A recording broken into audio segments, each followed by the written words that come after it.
నమస్తే అందరికీ. నేను మీ తెలంగాణ అమ్మాయి రచిత.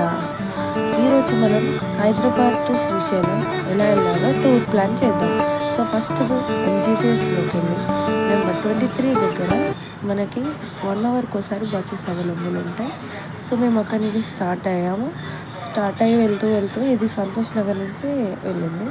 సో ఇది వెళ్తుంటే కొన్ని మధ్యలో కొన్ని విలేజెస్ వచ్చాయి. ఇక్కడ నుంచి కొంచెం మనకి ఫారెస్ట్ అనేది స్టార్ట్ అయింది. వెళ్తూ ఉంటే ఫారెస్ట్ వస్తూనే ఉంది.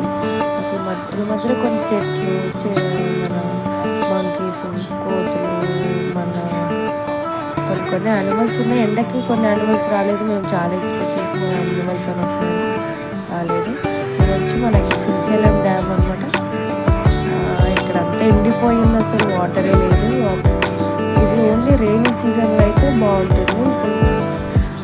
ఇప్పుడు వాటర్ లేక కొంచెం ఎండిపోయింది. అయినా బాగుంది, చూడడానికి అయితే బాగుంది లొకేషన్ అంతా.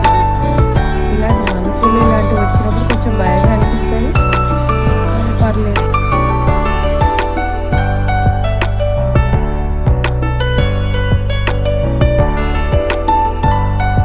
చాలా భయంగా అనిపించింది.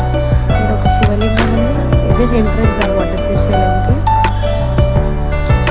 అక్కడి నుంచి మేము పాతాళగంగకి వెళ్ళాము. ఇదంతా పాతాళగంగ. ఇక్కడ స్నానాలు చేసుకొని అక్కడ దీపం వదిలేసేసి ఇంకా మేము మెయిన్ టెంపుల్కి వెళ్ళిపోయాము అనమాట. మల్లికార్జున స్వామి టెంపుల్కి, మెయిన్ శివుడి దగ్గరికి వెళ్ళాము. అక్కడ దర్శనం చేసుకొని అక్కడి నుంచి మేము నెక్స్ట్ డే సాక్షి గణపతి టెంపుల్కి వెళ్ళాము. అక్కడ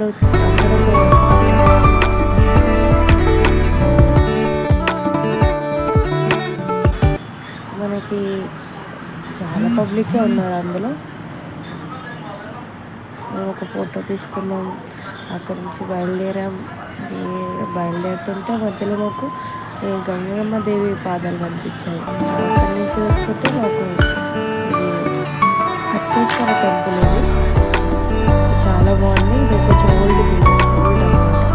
ఇది వచ్చేసి శ్రీ లలితాదేవి పీఠం అంటారు. సో అక్కడి నుంచి వస్తుంటే మనకి ఇక్కడ పదాల పంచదార కనిపిస్తుంటుంది. ఇది వచ్చి ఒక జలపాతం లాంటిది. మనకి శివుడి పైన అవి మనం తాగే వాటర్ అనమాట. మనం తాగొచ్చు కూడా. అది ఎక్కడి నుంచి వస్తుందో మనకు తెలియదు ఇప్పటిదాకా, కానీ వాటర్ వస్తుంది. నెక్స్ట్ మేము వచ్చేసి శిఖరాలు వెళ్ళాము. అది వచ్చి మనకి 8 కిలోమీటర్స్ లాంగ్ ఉంటుంది. ఇక్కడ నుంచి మనకంతా సిటీ మొత్తం కనిపిస్తుంది, శ్రీశైలం సిటీ మొత్తం. ఈ నుంచి మనం జూమ్ చేసుకుంటే అక్కడ 3 గోపురాలు కనిపిస్తాయి అన్నమాట. నంది నుంచి చూస్తే మనకి అక్కడ 3 గోపురాలు కనిపిస్తాయి.